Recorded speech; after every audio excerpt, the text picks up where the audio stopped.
Hey YouTube, thanks for tuning in again to the Clutch Trucker channel. Okay, I have done the unspeakable. I've done what we've all wanted to do at some point in our trucking careers, and I had always resisted, and I had had enough. If you've watched my previous videos, the last couple of weeks have it's been rough. I've had a lot of delays, a lot of being delayed by shippers and receivers. You know, I had my Shipper Delay Award winner going to Meijer, M-E-I-J-E-R warehouse in Lansing, Michigan, 7 hours. I got stuck there. Kind of at that point, getting kind of fed up. You know, at least I hadn't driven like forever before I got to that one where I got delayed 7 hours that day. And knowing I didn't have to really go anywhere the next day, except for the other Meijer warehouse in Lansing the next day. Well, hello, Rusty. Rusty's decided to come up.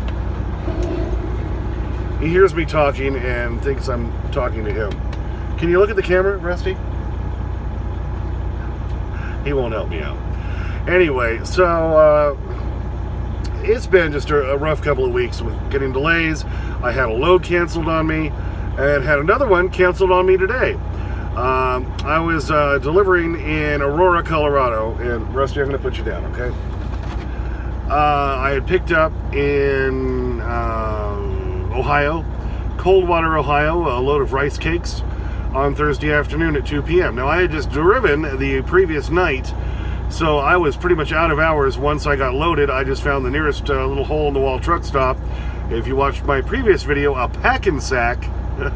Gotta love the Pack-A-Sack. Gotta love the name. Anyway, so then I had to take time off. So the way I was forced to drive was 2 overnights, basically, or early mornings, to get here to Aurora on time for this Saturday delivery on August 31st at 3 p.m. I left Kingdom City, Missouri early this morning. I was up about 2:30 in the morning. Did my pre-trip around 3:15 and fueled, and bugged right out. Drove 725 miles. Made some pretty good time. Got here, my appointment was for 3 p.m. Got here just after 2 p.m. Checked in, and then, you know, you check into the guard shack. This is a Kroger warehouse, King Soopers. I like King Soopers as a store. I live in Cheyenne, Wyoming, and it's a pretty good store to shop at, but their warehouses suck. And this is their dry warehouse. I had been there plenty of times before with the current company I work with and various previous companies. Usually anywhere from 3 to 6 hours in and out total time. So that's kind of what I was expecting. Get there, get checked in. I'm early, mind you. Then you have to go check in with the lumper. That one is Capstone, or as I like to call them, Crapstone. That's one of the worst lumber companies in the country. Drivers, I'm sure you can attest to that. If you've been anywhere in the country and you find out when you get to that warehouse it's Capstone, aren't you like, oh, Capstone, really? Really? Crapstone, as I like to call them. There's some other lumber companies that do it well and do it, you know, pretty professionally. Capstone just sucks. I'm amazed they have as many warehouses as they do, with as lousy a job as they do. Anyway, check in with them, and they tell me to go park and wait, and they'll call me. I wait and wait and wait and wait. Mind you, I drove 725 miles before I got there. The poor dog hadn't been out since Kingdom City. At this point, I'd kind of like to have a bathroom. I'd like to be able to wind down for the night. I reserved a spot at the TA here in Commerce City where I'm at now. Kind of like to use that too, instead of having to blow it off. After being there over 6 hours and almost 5.5 hours after my appointment time, I went back in and said, you know, what's the deal? Come on, man. And they just said, oh, well, we're a little backed up. Oh, I'm sorry. So yeah, I've been waiting over 5.5 hours. If I were 5.5 hours late for my appointment, you would have turned me away. You would have sent me away, and you would have said, I have to reschedule. And this is what I've talked about before, and appointments only seem to matter on the, you know, for their end, for their purposes. You know, we can't ever be late, but they can be late as much as they want. They can eat up all our time. And I kind of, at this point, I guess just had enough. After driving all morning long, busting my butt to get there, and waiting and waiting and waiting, at this point, I'm tired.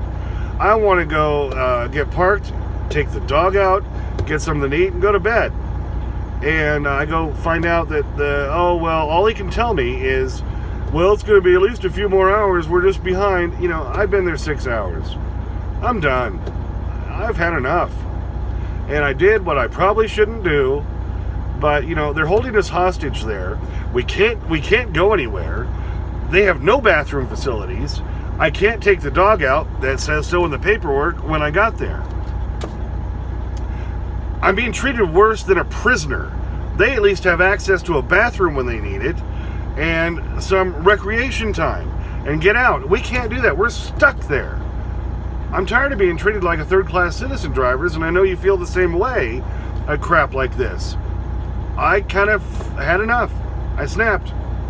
And the guy said, well, you know, I just don't know. And I kind of slammed the door, heading out. And he said, well, if you're going to slam the door, you might as well leave. I said, you know what?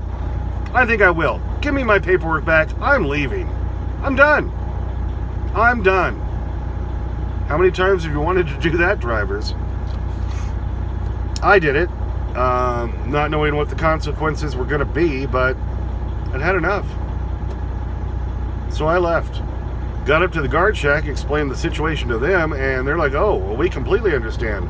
There's some guys who've been here, 8, 9, 10 hours. And I'm like, yeah, that's ridiculous. And it's not right. And you shouldn't be allowed to treat us that way. With no access to a bathroom, and we're just, hold us indefinitely, and it was going to be hours more? No. I'd driven all day. I'm tired. I'm done. I'm sorry. I'm leaving. And I probably shouldn't have, but I did. And I know, drivers, you've wanted to do that before. I know plenty of other times I've wanted to leave before, but I've always stuck it out. But today, I guess just after the couple of weeks I've had and constant delays, loads getting canceled, I just kind of had enough. I was getting tired of getting kicked in the teeth for doing my job. I was on time. I was early. And I'm getting kicked in the teeth, and I'm just tired of it. So I left. Probably shouldn't have. Probably if it wasn't Aurora, Colorado, Denver area, I live up in Cheyenne, I was going to be home because my next load got canceled for the holiday weekend, for the Labor Day weekend. I may not have done that if I was out somewhere else, but I kind of had enough and I did it. So I left. I left the receiver. I at least have paperwork from the guard shack showing when I got there and when I left. So, I felt bad once I got parked over here. I took the dog out. Poor dog. Luckily, he was able to hold it that long. Sent a message to my boss and said, you may want to fire me over this, and I don't blame you, but I'd had enough. I'm sorry. But you know what? The people I work for are decent. And that's, in this trucking industry, that's hard to say about most of them. The previous company I used to work for, I probably would have been fired over that. These guys are decent. They're understanding. And basically they said, hey, it is what it is.